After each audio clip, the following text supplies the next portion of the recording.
Hi everyone, it's Carrie Kerr with Child's Nature. We have been discussing different strategies to use to help you grow language in your child. We're mostly talking about 2-year-olds here, and it goes with the early intervention language group that we do each week. This is for our Wednesday night evening language group, but for those of you who can't be a part of the group and you want to learn these different strategies, you can just follow right along on the video. We are on week 2 in your handbook, and week 1 was working on engagement, making sure that we were limiting our directions and limiting our questions when we play with our kids. Follow their lead, get down on the floor, and simply see what they're interested in. That kind of builds some trust from them so that they know that we are interested in doing what they want to do. And once we have that engagement, we can start teaching new skills. So you're going to do the same thing this week. You're going to follow their lead, limit the questions and directions, but now what do you do? If you're playing alongside them, what can you do?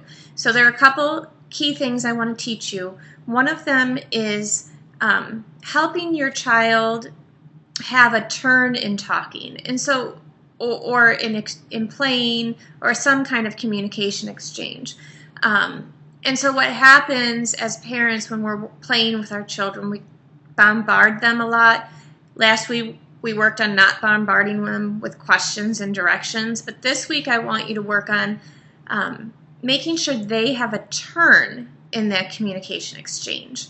So if you find yourself taking multiple turns in a row, that's just more like you being beside your child, giving constant input, and it doesn't give them the opportunity to try to give something back. So, for example, it could be something as simple as we're playing with trains and the child's pushing the train, so I'm going to push the train because that's what he's interested in doing.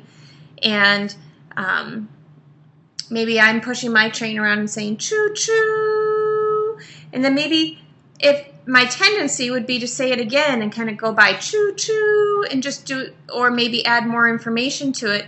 But before you take that next turn, I want you to wait and see if your child takes a turn in some way. So that could be through looking at you like, I keep playing with me, or by handing you the train, or maybe the child says choo choo, but something that shows the child is playing with you. Otherwise, it's kind of like parallel play and you're just playing next to the child and giving constant input. So you take a turn and then wait, and your child takes a turn. It's a play turn. It's not necessarily, it's not necessarily a language turn, but maybe you push the train and so they push the train. Or you say choo-choo and they say choo-choo. Or you push the train and then stop, and then they look at you, then you can keep going. That's the turn. So we don't want to take multiple turns in a row. We want to wait and make sure our child is indicating to us that they are still engaged in the play. That's the task today. If we have that foundation, then we can build on it to grow language in future weeks. Engagement, no questions or directions unless behavior is a problem, and then taking turns in play. That's also an important skill for them to learn once they move away from playing with you and on to playing with their peers. They need to learn how to take those turns. So we're going to work on that today. We're only going to take one turn. Let them take a turn. Okay, that's really it. And then I will jump around helping you practice and look for those opportunities and recognize when maybe you took too many turns and your child's no longer engaged with you. You need to really look at how you can adjust your play to have their attention. Okay, that is week 2 in your handbook, so you can look over that and read the other things that it lists there, but that's the most important part I think you need to know for tomorrow.